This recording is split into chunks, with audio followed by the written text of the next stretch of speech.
Hello, everybody. Welcome back to another edition of Your Morning Drive. I am Logan, coming to you live from my office. Before we dive in, hit follow or subscribe on whatever platform you're on right now so that you never miss an episode. Share this with a friend who could use a little inspiration or some comedy or some knowledge to start their day. You can listen on Apple or Spotify or watch on YouTube. A 5-star review, a like, a whatever, a comment, it all helps boost the metrics and help us get seen by more people. For updates and behind the scenes, more about me, all the things in between. Did not mean for that to rhyme. Bars. Follow on Facebook, Instagram, and LinkedIn. And thank you for tuning in. See, not again, no meaning on the rhyming there. My guests today are a father-daughter racing duo. He is a longtime motorcycle enthusiast from Woodstock, Georgia, and has decades of experience in track days, racing, sport touring, and recently returning to the competitive racing scene after a decade-long hiatus.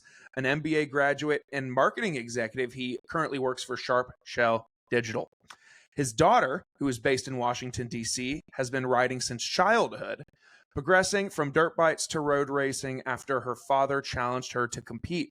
Now hooked, she aims to race this year and earn a spot in Royal Enfield's Build, Train, Race program for 2026, all while pursuing a PhD in epidermy medical field. Please welcome my new friends, John and Annie Cloonan. Hello, my friends. Well, so Hello. good until Annie's major, but that's Epidemiology, In my head, as mathematical I was coming up to it, epidemiology. when I was on the line above it, I was like, "Oh my God, there's a big word coming," and I was I like, get it wrong all the time too. I just shorten it to epi and pretend like I don't know the rest of it. "Epi, sweet, I like that." Epi. Yeah. What is maybe this shows how silly and maybe stupid I am. What is epider? What is that? Epidemiology. It's disease research. So I currently am working at the University of Maryland doing malaria modeling with like various mathematical tools. So Wow, so you're doing work that is actually going to progress us forward as a society. I hope so. Yeah. That's awesome. That's awesome. Well, thank you guys for being here. I appreciate you taking time out of your Sunday evenings to spend some time with me and just chat about, gosh, your lives racing, the Itty Bitty Racing Committee. Listen, I need to know all that went into naming that. But before we get there, before we get there, yeah, no. um, so John, you've done this for a long, long time. When you were growing up, was this something that was in your life?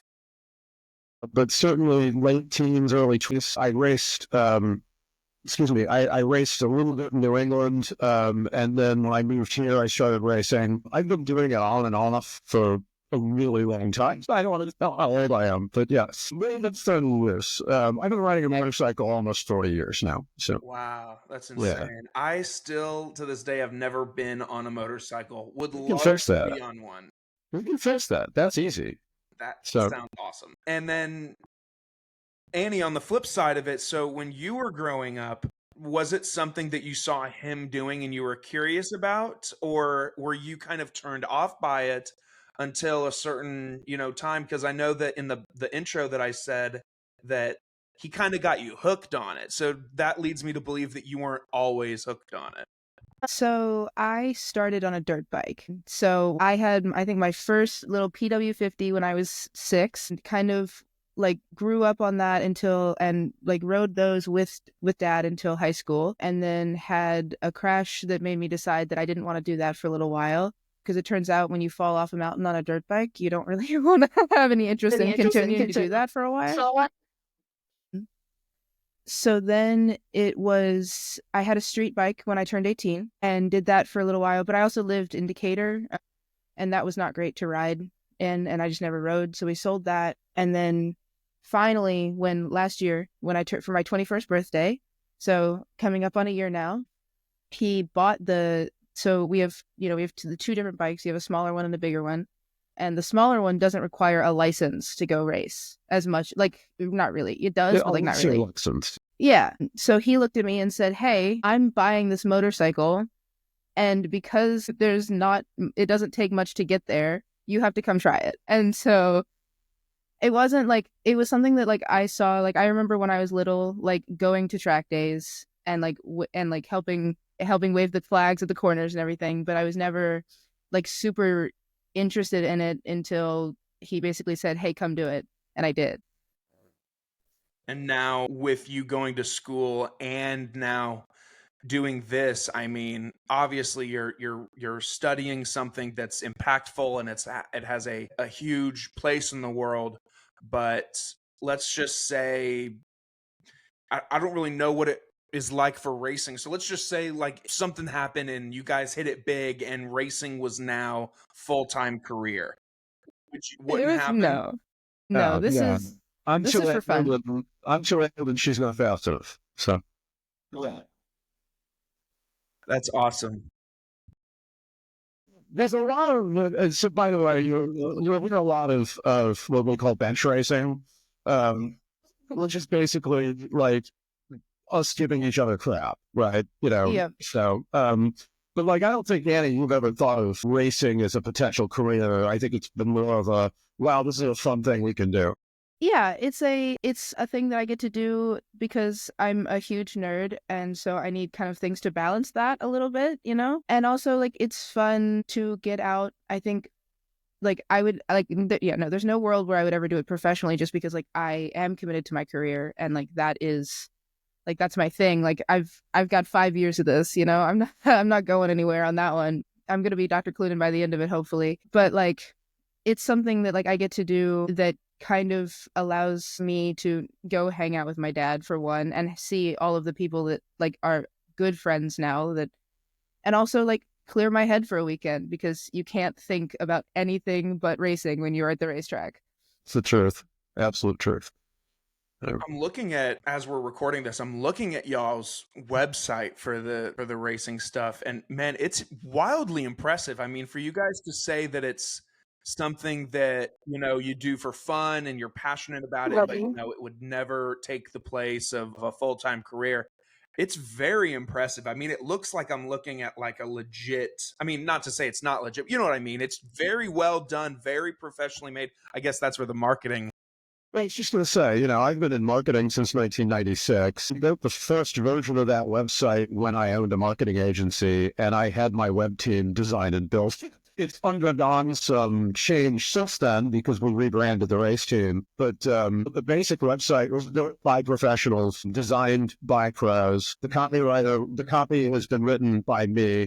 I started my marketing career in writing. So, like, it's a professional grade site. And that's something that helps us get sponsors, right? Because while we certainly, like I said, we're doing this professionally. I mean, the race team is its own LLC. We do have sponsors who help us pay for this because racing is expensive. And we give them a lot in return. And one of the things we give them in return is a really professional level sponsorship experience without actually paying professional level sponsorship money. Sure. Yeah, that makes total sense. I mean, I was just going to ask, what does sponsoring something like this mean? I mean, I know like if someone sponsors the podcast, I know like I'm going to advertise for them. And I know sponsoring is a fancy way of saying that you're advertising for one person and they're going to pay you to do it. But it's not terribly dissimilar. You give us some money or product, and we advertise on our social media channels, and we are legion on social. Well, I do also think that the big thing that you get with the sponsorship is the sticker on the bike. I think that's kind of the cool thing that you get when you sponsor a race team is that there's somebody going out and doing laps on a bike with your name on it. Your logo on. Yeah. And we have Business Radio X has been a sponsor of ours for the last 3-4 years. This is their 4th year of sponsorship. And if you talk to Stone Clayton from Business Radio X, he's like, man, it's like look at an NASCAR owner.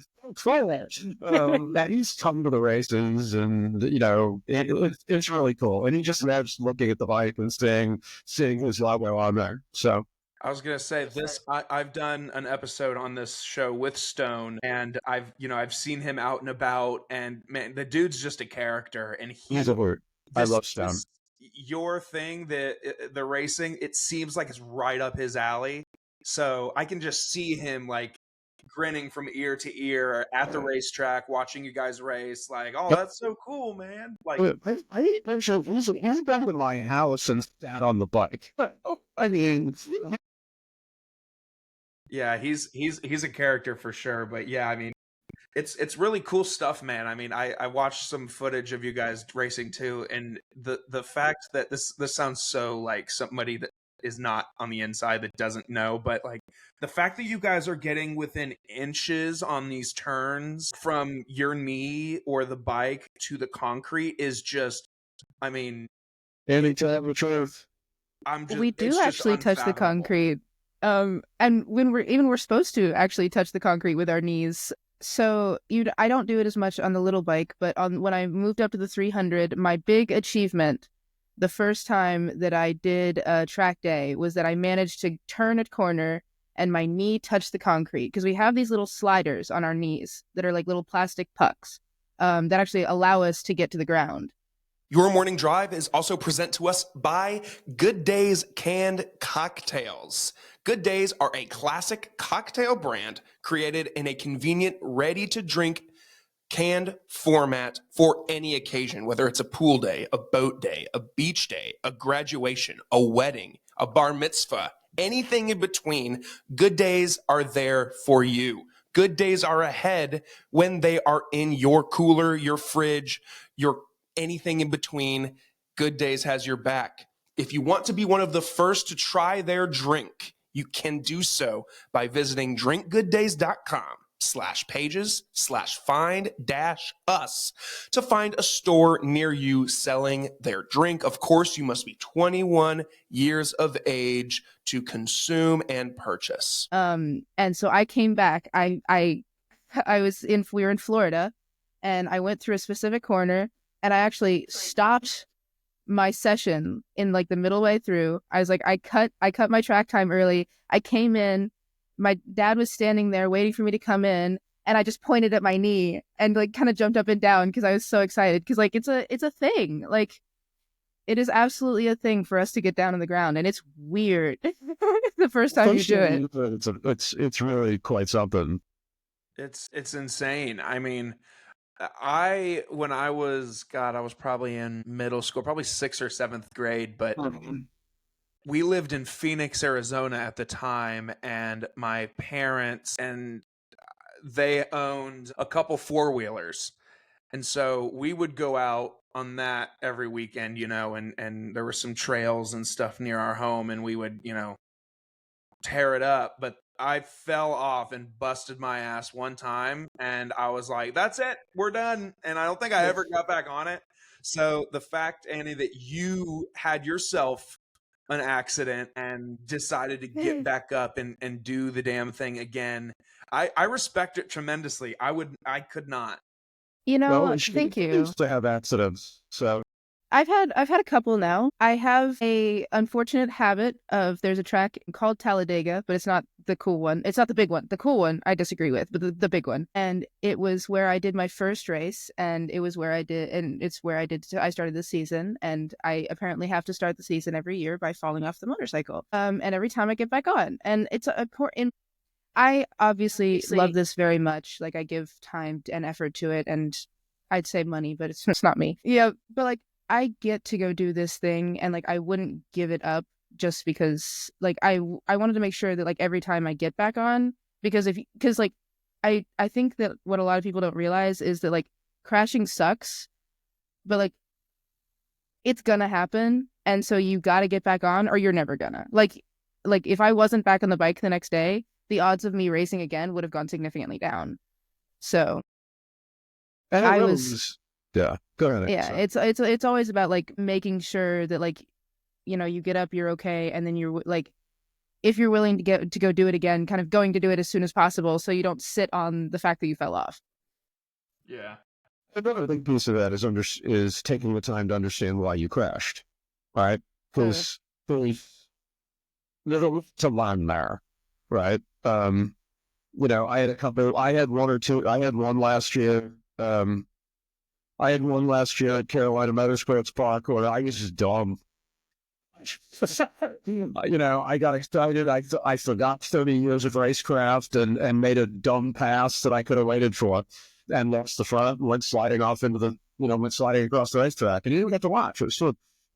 So that was a fun one. That was the first time you ever saw me crash. Yeah, that was an interesting one because I was actually sitting in a different part of the racetrack. So, and I was timing because we have live timings for our laps, right? So I was like watching his lap times, knowing that he's putting up really good times and that he's getting ready to catch the person in front of him. So I'm watching these people go by and I see everybody who was in front of him and everybody who was behind him. And I sit there for a second and I'm like, that's weird. I just watched a whole bunch of people go by and my dad wasn't in them, and that's probably not great. So then I have to go book it around and go figure out where in the heck he crashed.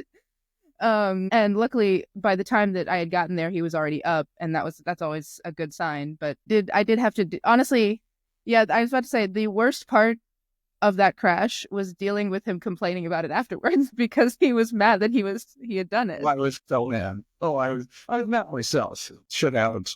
Yeah. Yeah. I mean, it's part of it. I mean, so how do you prepare for these races? I mean, is this something that obviously, Annie, with you being in school, I doubt that you're just going, I could be very wrong about this, but I doubt you're going to like a local track and renting a bike and practicing. Is this something that you practice for, or do you just say, screw it, you show up and you're going to hope the best for it?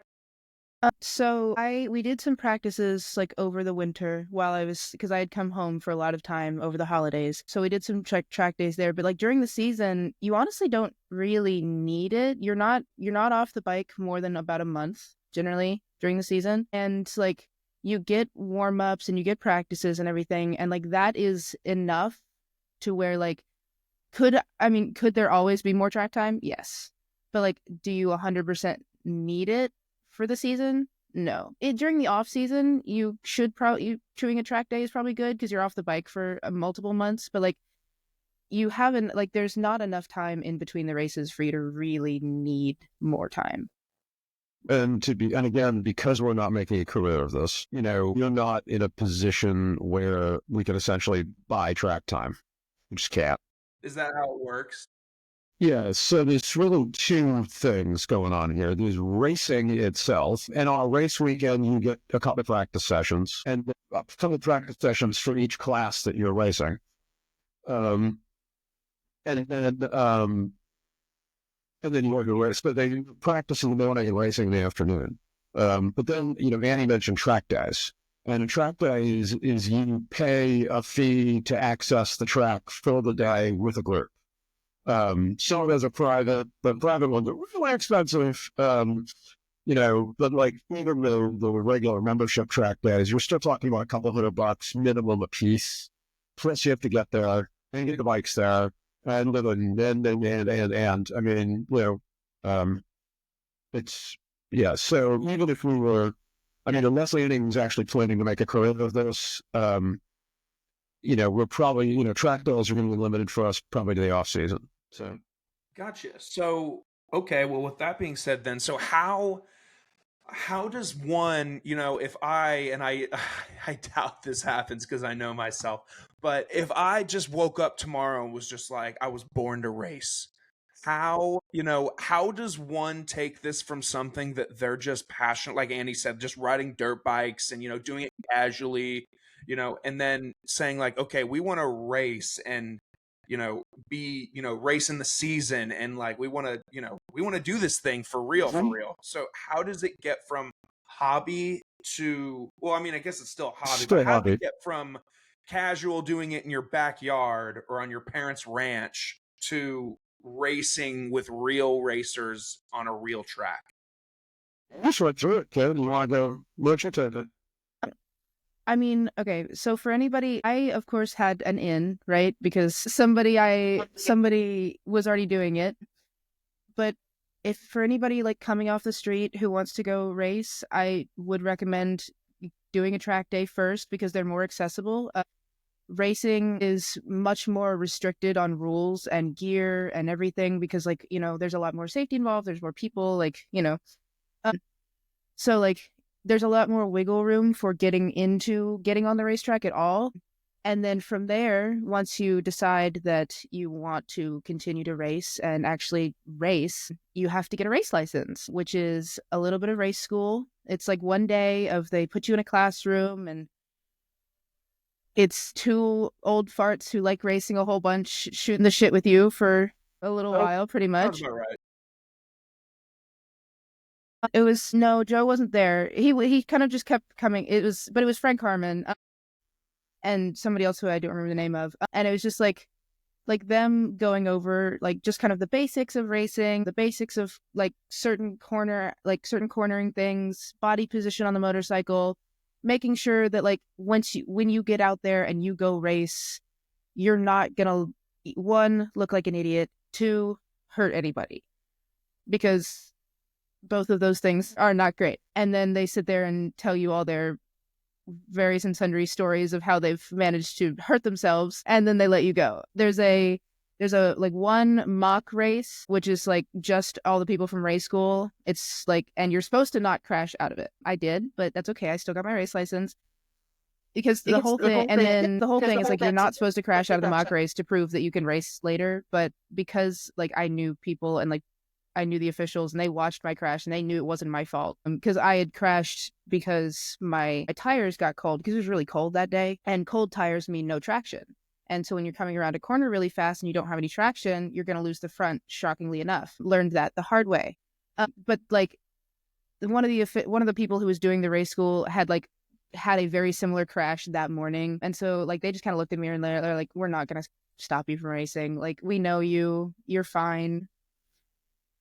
And then you are a novice, you're a provisional novice for 2 races after that. So you have to race 2 full races without crashing in a bright orange t-shirt over your leathers. And then you have your official license, and then you're a novice. And you're a novice until, I don't know, because I've never been upgraded to. Yeah, so novice is, you're a novice, and I can't tell you the exact as you become expert. I know one of them is winning a championship, because that's how I went from novice to expert. I think if you win a certain number of races in a season, even if you don't win a championship, you become expert. And the major difference there is like the class you're racing in, obviously, because like Annie and I actually race the same class, but she's racing against other novices. I'm racing against other experts. Of course, right now I'm not racing at all because I'm in a sling. I was about to say the class that is split up into experts and novices, we have never raced against each other in, because we're actually raced against each other. Yeah, because well, we have on the little bike. We have a mini because class.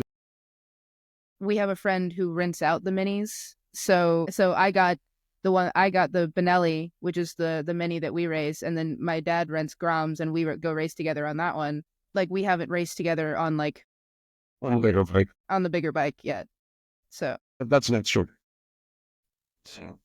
But anyway, that's really it, though, because once you've gotten your license and you've gotten through provisional novice, it's sign up and race, baby. Come on out. So, well, I guess the other thing would be like prepping a motorcycle, because I don't think a lot of people realize like how much actually goes into prepping a motorcycle, because like there's a list of rules, and you like every single race day, somebody comes and looks at your bike and like says whether or not it is legal to race, and like goes over it and does a tech inspection to make sure that like you have everything on that list done properly. Right. I would assume that they're of course checking all of the boxes to make sure all of the the right components and the right whatevers are all right, but also in case, I don't know how it works, but I assume there's ways people can cheat. That's very little to do with cheating.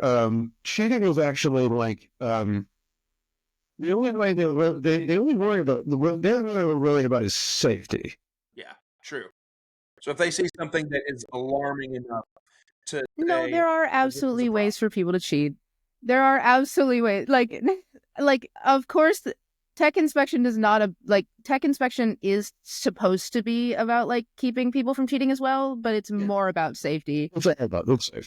Because nobody takes it like only unless you take it like super duper seriously, which people don't really in the classes that we run. If you run a cheater bike, nobody really cares. Like unless like you have to actually protest, right? If you think that somebody has a cheater and you have enough of a problem with it, like you will protest it and like then they'll go and check your engine. But like most of the time, And protesting costs. Like, so like, let's just say Annie and I were in the same race and I decided to protest something on her motorcycle.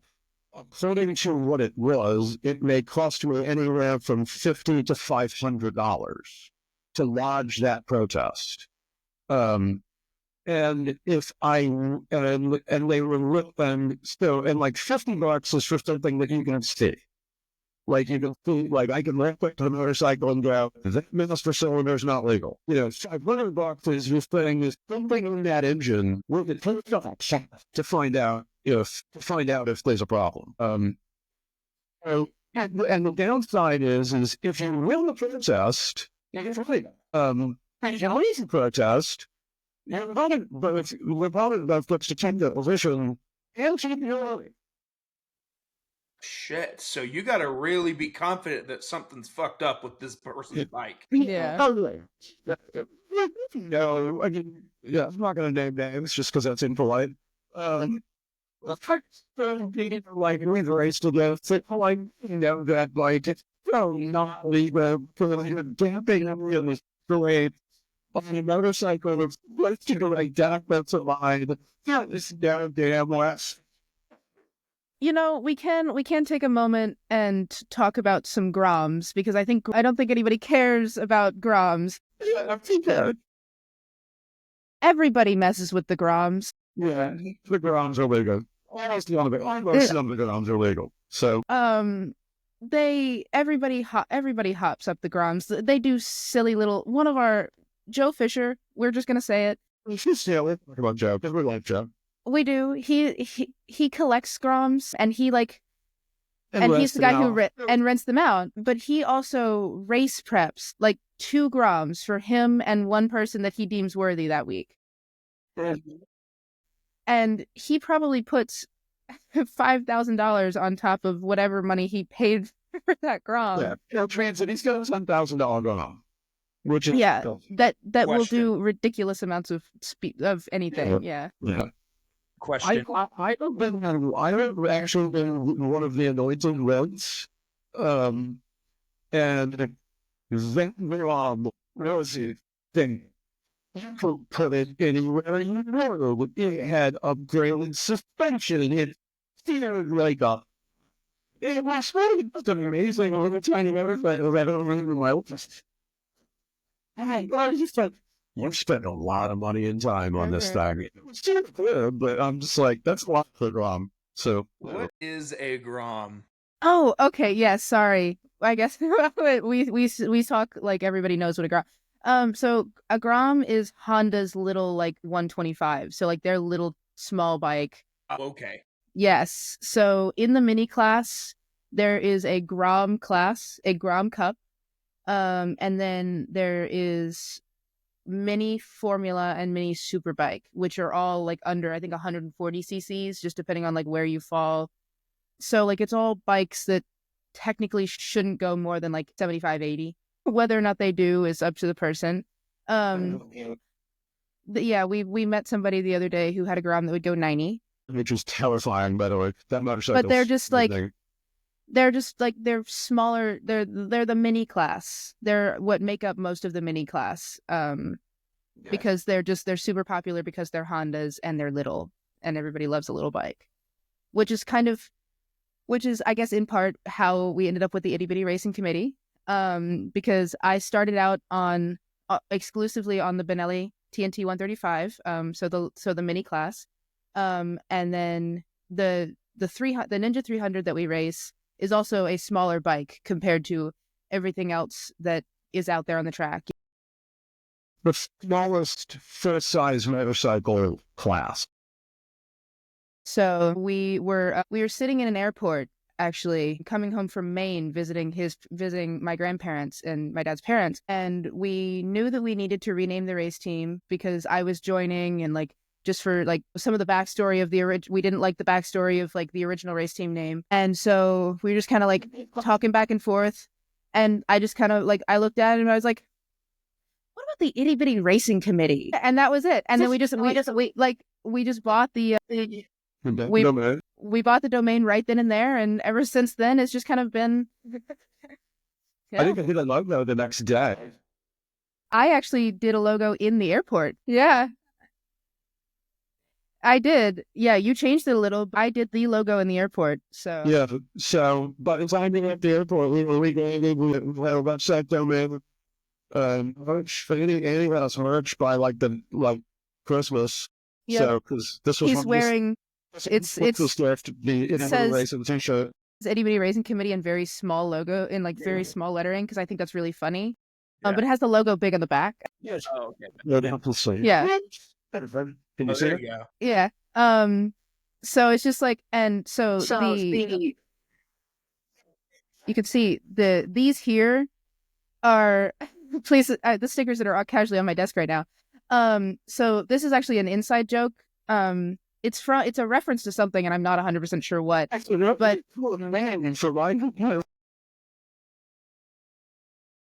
yeah. So, and all it is like going like this, and like having it meaning like shrink or like little.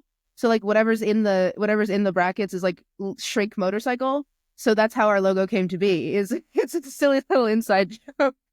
Well, it's a silly inside joke, but it also makes sense and ties in with the name. So I mean, exactly. It makes Yeah. a ton of sense. After explaining it like that, it makes a ton of sense. I mean, Mhm. I would never have known that the brackets meant anything unless you had explained it. I still personally think that the tour name that we came up with for the 2025 season should have been the race team name. Well, okay. Which was well, you know, we'd already come to it at that point, and we were making merch, and we both are huge concert goers. So, you know, and we were trying to think of like things that would be like appealing for people to go to purchase, right? Because why not? So we decided to make a concert tour T-shirt based on our 2025 race season. Oh, that's dope. Actually, see for a second, I had nothing to do with that decision. Annie did this was all entirely her. And it's amazing, by the way, but like she's giving me credit that I didn't deserve. She just did it. And so I just was sitting around. It was over Christmas, so I was bored. I was bored out of my mind being at home, and so I made like a little thing, and it's got like me on it, and it says Inherent in Chaos, and like it's like a really cool band T-shirt, and like it's our tour it's like our tour T-shirt for this season. So because that's badass. Yeah, it's pretty dope, I think, especially since like it's not a racing though. It's something about the show. It's fun. Yeah, especially since like, you know, Dad's not racing this year, so like it's me doing all the things. So I figured I could highlight the fact that I inherited all this crap and this, you know, my my need for speed is in the blood. You notice she didn't respond to that at all, right? That I said that's still my motorcycle. No, it's not, but we can get there when we get there. Figure that out, right? So I was wondering too, before going into this, so you guys are a duo. Does that, I mean, are there full on with this class of racing that you guys are doing, are there full on teams? Is there any perk to you guys being a duo? Or, I mean, is there not a perk to being a duo? Like, how does that, I mean, obviously father-daughter, that's easy, but I mean, are there, I mean, teams, I mean, like, there's a lot of teams that cross over from Middle America, which is the pro league. Because one thing about club racing is that even if you go pro, you can still come back and club race. for like Apex Racing and Posse and Matthew Schaefer and oh god, there's a lot of them. What's a bunch of loner racers, because most of the pros start in club racing, and they all start when they're like 12, and they have 4 teams. Like Apex brings 4 bikes and a big trailer and mechanics and all kinds of stuff. So Kramer too, that was the other one that John Kaczynski came for. Hey guys, I want to talk to you a little bit about the company that makes your morning drive happen every week. Are you looking to elevate your business and your brand? Hammerhead Creations is here to help. They offer top-tier marketing services, including social media management, website design, and Google page optimization, ensuring your business reaches the right audience. Whether it's a side hustle or your full-time grind, their expert team, me, is ready to help you grow. Plus, if you're into podcasting like me, Hammerhead Creations offers full support for both in-house shows and external podcast creation. From concept to production, we will help you bring your ideas to life. Visit www.hammerheadcreations.com and discover how we can take your business or your podcast or both to the next level. Hammerhead Creations, swim with the big sharks. I think for us, like, in part, it's just because we want sponsors, and like, presenting ourselves as like a more professional race team duo makes that a little more fun, a little easier. But it also is like, it's fun to be a race team, like even the people who don't take it as seriously, like some of them name themselves just because like it's fun. We get to, you get to play into it a little, Absolutely. I mean, we take it all the way to the outer edge, right? Because like we have merch, we have a professionally built website. We have multiple social media channels, that kind of stuff. So we take it all the way, right? Like you're getting, like sponsors for us are getting near level benefit, right? I mean, short of like having a team, like having a team area in the paddock, which isn't a thing for club racing. But pretty much short of that, we're giving like pro level benefits to that. And it's a blast. It's just more fun. I spent 15 hours one weekend just sitting there designing merch because it was a hoot. Annie actually made me stop. She's like, "You need to stop making merch." I'm like, "Yes, I do," but it's too much fun. Yeah, it's all about like it's kind of just you want to do it and you want to like have a little more fun with it, and it makes it more accessible to like get more stuff, but it's also just like shits and giggles, Yeah, that's really cool. I mean, I love that you guys have that. I mean, if nothing else, I mean, are there other siblings that don't get in on it, or are you only child, Annie? I am the only child. Okay, I was gonna say, I Thank would God. love to have like just this brother that's just like, I wish I was on the team, but they won't let me. But like, No. because that would absolutely happen in my parents' household. If like my parents chose my sister to do something and me and my brother were just like, what? But yeah, I think it's really special that you guys have that. I mean, I'm sure everybody tells you all the time, oh, your father-daughter duo, oh, that's so cool, that's so cute. Oh. But like, I think that's such a cool thing that you guys can tell stories about for the rest of your lives to, your future, like with your future partners and children, maybe, Annie. I mean, I know that's far in the future, but I mean, it's just such a cool thing to be able to say like, yeah, me and my dad, we do this thing, and it's a lot of fun. I brag about it. I brag about it all the time. Like awesome.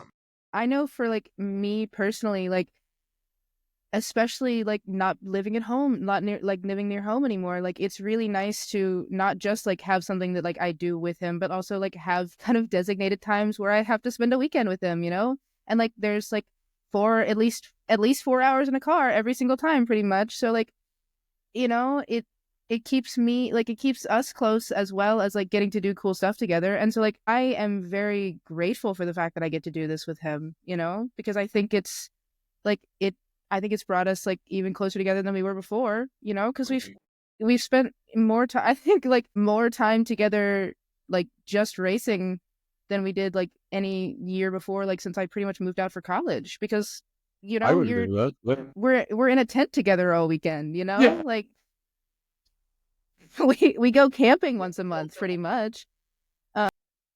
And like, you know, doing all this racing stuff together, like we text all the time. We text a lot more now, and you know, it may be just about like the itty bitty racing stuff, but like we check in more because we're, you know, there's something that needs to be done for the race team, but also, hey, how are you? You know?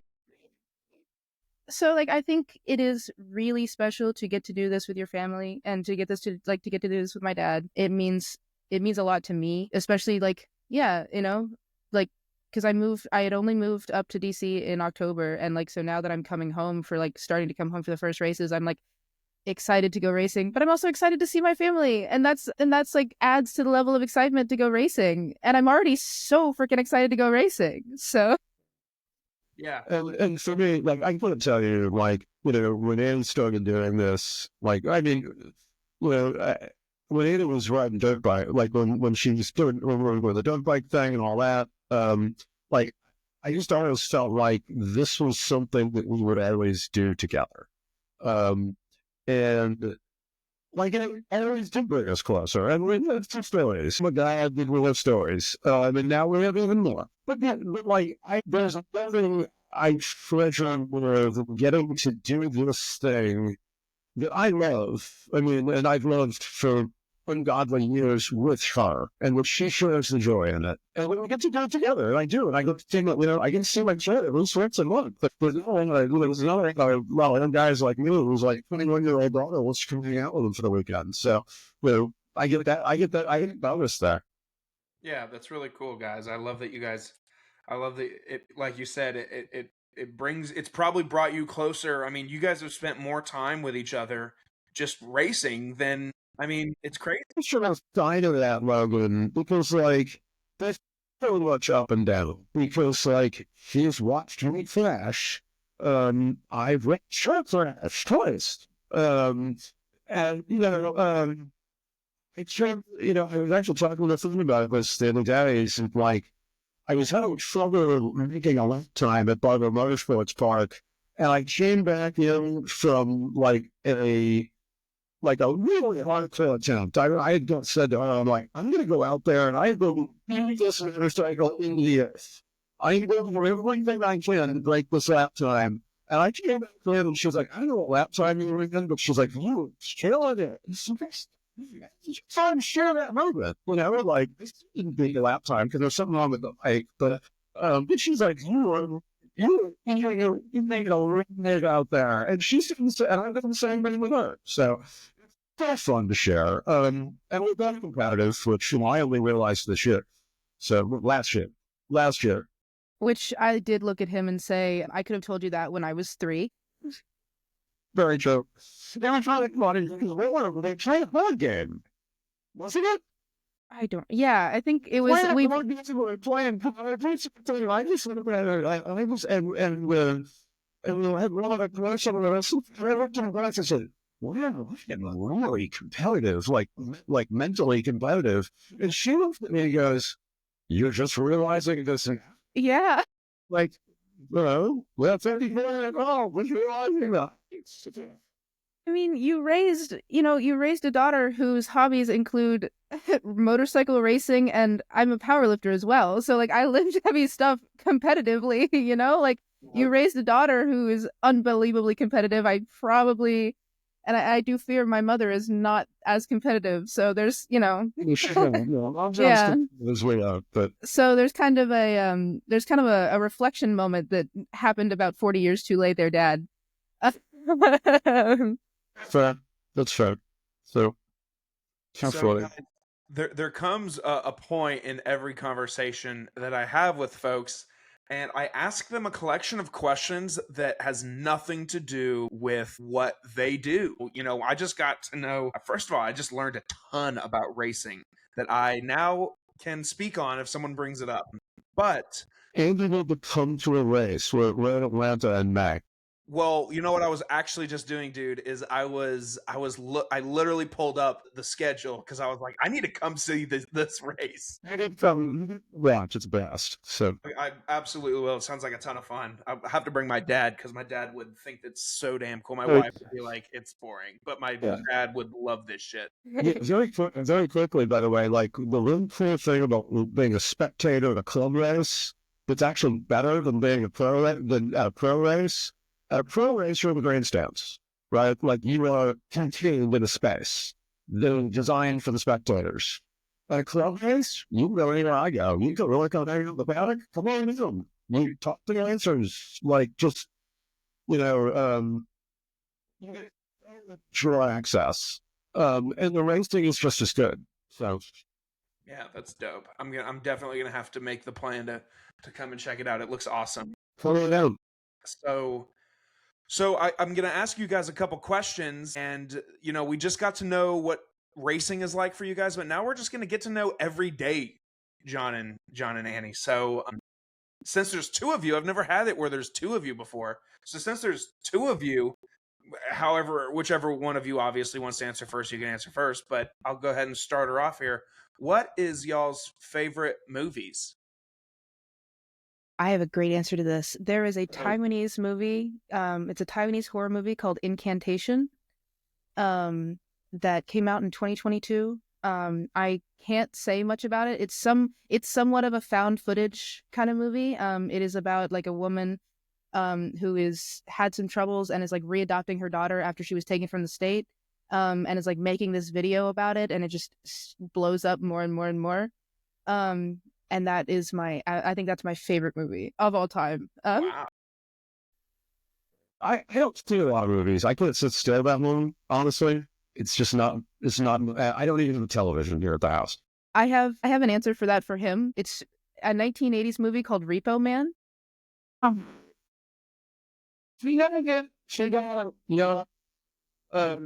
It's a came out in 1980. It's Emilio Estevez was the lead character. It was a punk rock opus. That's the only way to describe it. And the soundtrack is unbelievable. I'm a big pop. It's got Iggy Pop. It's got Juicy Bananas. It's got the circle jerks and suicidal tendencies. It's like the best punk rock soundtrack ever. And the movie is ridiculous, but so chill. But it's an absolute blast. So it is probably my favorite movie of all time. That's awesome. I'm looking at it on IMDb right now, and it looks awesome. I'm gonna have to check watch it out. Dude, I'm sure it's on Amazon Prime or Netflix. I'm sure you can get it. It's an hour and a half of sheer joy. Okay, deal. I'm gonna have to watch it. This looks awesome. I love how in the cast it says Jimmy Buffett is additional blonde agent number 7. I just have cast in it. Yeah. People but some of them are dead now, but like I think names from that period of that movie. So yeah, that's awesome. I'm gonna have to check this one out. Second up, what is each of your first jobs ever? First job that you received a paycheck? I was a dishwasher in a cafe, age 13. I worked at a doggy daycare. I was like just taking care of a whole bunch of different of dogs all day. It was one of our good friends just happened to own a doggy daycare, and I went and worked over there. Really cool. Really cool. What if both of you realized that tomorrow was your last day on Earth? What would your last meals be? I probably have to go back to my roots. I'll have to go put the lobsters in there, but not like fancy. Like boil them on the stove, with a drum butter and loose butter on the table. So there you go. I think a bunch of different Indian food dishes. I'm vegetarian, so like I kind of branched out into other cultures because American food sucks for being veg. Yeah. A bunch of different especially South Indian dishes. There's one specific curry from a vegan Malaysian restaurant in Atlanta called Mamak Vegan that is incredible, that I would be there, and then a grilled cheese. Nice. Well, I was really hoping you were just going to say you were going to live up being a vegetarian, or we were just going to share some crispy chicken. Yeah, I mean, it's your last day on Earth, so I mean, You know, I think if I'm not gonna go, if I'm not gonna like switch back for any sort of reason, I'm just gonna stick to it for my last day. Why not? There you go.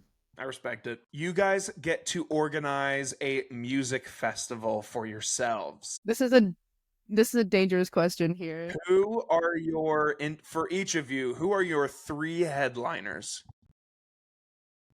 Viagra Boys and Cleopatra. This is the current 3 for me. The Viagra Boys? Yeah. Jesus. No, definitely Jesus. Jesus would not play my show. Jesus would see the other lineup and say, not for me. Yeah. I was going to say, what if they have Viagra Boys do the song called Man Made of Moon? They'd probably not be interested. I am looking up the Viagra Boys right now. Probably the Red Clay Strays, Mm. Lola Young, Liliana. and Hosier. I gotta go Hosier. At the end of the day, like there's a lot of different. Make it. So there's a artist called Hobo Johnson that we both really really like, but his new music is not as good as his old stuff. Yeah. The So last show we went to was good. yeah, no, he's good, but like It's not as heart-wrenching, honestly. Yeah. So, one thing she and I actually have in common, which is probably unusual for, is we listen to a lot of the same music. That is very, very interesting. Oh, yeah, because like she'll turn me on the stuff, I'll turn her over to stuff. But I think that her boys might have kind of made it well, not for me, but because I have a little harder edge taste than she does, but like, we like a lot of the same stuff. We've been to tons of shows together. That's awesome.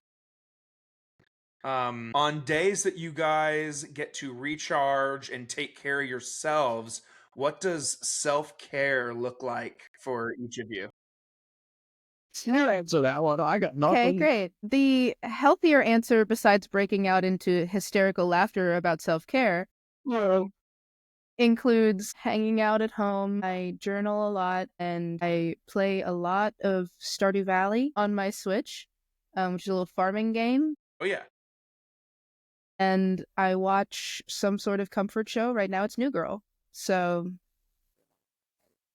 I mean, for me, honestly, when I actually can do this, because right now this is not a thing, I think I laughed in part just because, like, I'm trying to figure out sort of what my new self-care is, because I'm not going to be able to do this for about 6 months. Mine is just long motorcycle rides. I get on the bike and just go disappear into the woods for hours. And if I'm not doing that, I'm working on something in the garage. I spent yesterday actually with Andy Balls fixing Andy's crash damage on the race bike.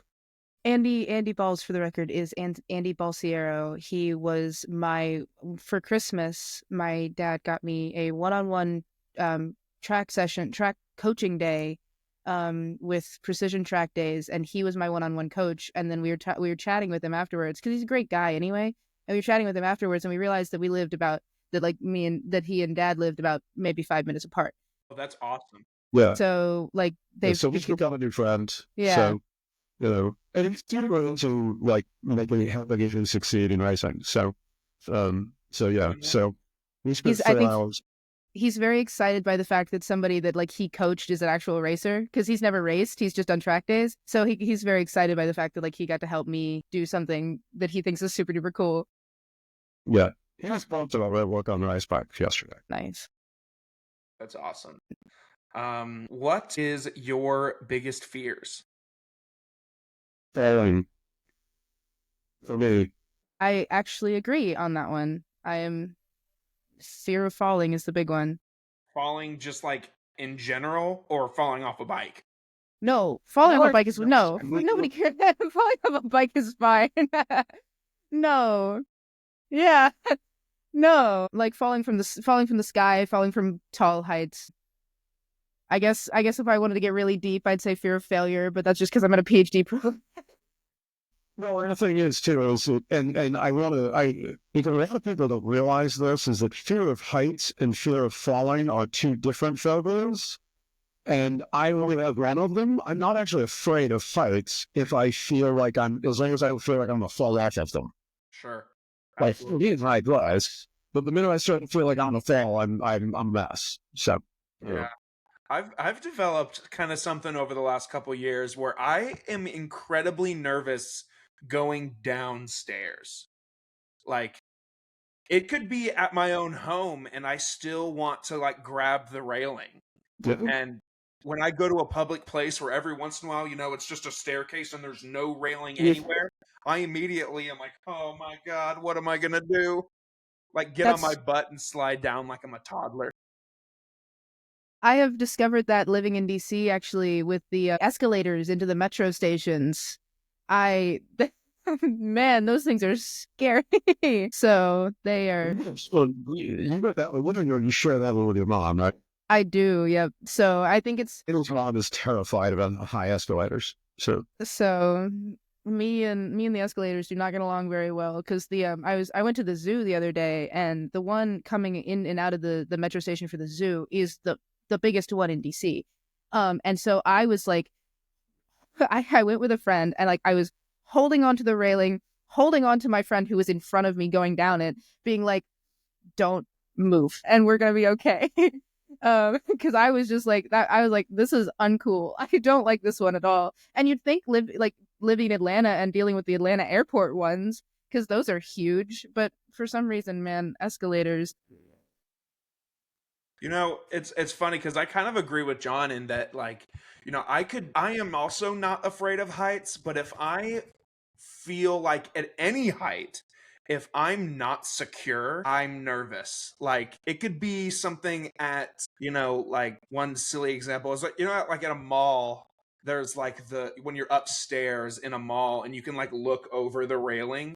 At any point, if someone is just like, I will flip shit. Like, don't touch me. I'm scared. But I mean, when I graduated high school, me and my dad took a little road trip and we rode the tallest roller coaster in the world, which is in the great state of New Jersey, or it was at the time. It actually just got demolished for some reason. Yeah. But funny enough, and it was an easy drive for us because I graduated high school in the Washington D.C. area. Well, not really Washington D.C. It was like technically in Virginia, but 30 minutes away It's the from DMV. DC. Everybody says. Yeah, everyone says DC. Yep. it's the DMV. Yeah, the Department of Motor Vehicles. So I would never get used to that. Because I know it's a fairly recent thing, but I'm like, the DMV there is the Department of Motor Vehicles. So, but I digress. It was easy road trip, and I rode the tallest roller coaster in the world, which at the time it was like 450 feet tall, but I felt secure, so I had no problem with it. Yep. But when I go to the fair, whenever my friends drag me to the fair, and those rickety swings that the only thing holding you in place is a damn sliding bar. The whole time, whenever I'm on that, I've just gotten to the point now that I'm an adult and I can make my own decisions. I've just been like, fuck that. I'm not doing that. Fuck that. Well, no, Not doing it. I know about that. Knows that stuff too. Cool. I'm not alone. No. And then lastly, guys, for each of you, what does success look like? So, money has changed over the last few years. Right now, for me, it's more like it's not like having enough to be able to do the things that I want to do, like to go race with Annie, have a decent meal once in a while, make sure the dog still eats, that kind of stuff. Like I was always a very driven. I'm a corporate exec and an entrepreneur and all that. And I was very driven. I was very money driven for years and years and years. And now it's more like if I've got enough to do the stuff that I want to do in work that I really enjoy, like that to me is success. It's just because like if you wake up in the morning, you don't like what you do, like you spend a whole lot of your life doing that, so you might as well have a good time doing it, right? So even if it's not the like best paying job on earth, right? I mean, I had some seriously well paying jobs that I utterly hated. I look back and go, I don't ever want to do that again. So I just don't think I have to. So This is interesting. I guess for me, I know that I'm very lucky to be chasing what I like, getting to be chasing like in academia, because it's not well paying at all.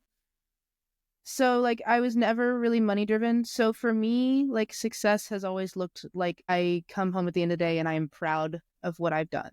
And I am proud to talk about the work that I get to do. And like some of that comes from like, getting to do cool stuff, like go present at conferences or whatever. But like also just like, like spending a day like doing a whole bunch of code and then coming home and being like, damn, I did that today. And that's pretty cool, And like I I forget that I'm like smart sometimes.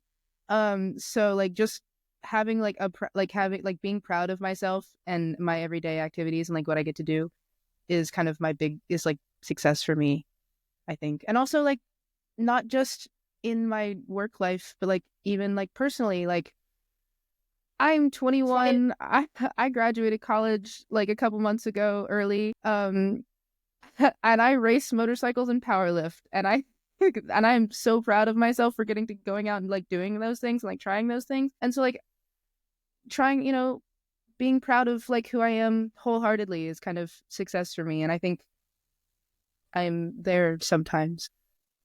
Yeah. Yeah. Great answers. Great answers. So now, guys, I'll let you talk directly to the people listening. How can they support you? How can they find you? How can they, apply to be a sponsor? How can people get in touch with the Itty Bitty Racing Committee? No, I got it actually. So we are on Instagram and Facebook at Itty Bitty Racing, I believe. Yes, we have a website at ittybitty.racing.com where there's places to reach out to us to talk more about sponsorship. We have different levels of sponsorship from personal to business and like different business tiers. Yeah, finish. Oh, we have a podcast. Yes, we have a podcast, which I edit, so I should remember it. So we have a podcast on Spotify, which is now on YouTube because we just started video. We've got 3 episodes of that out now.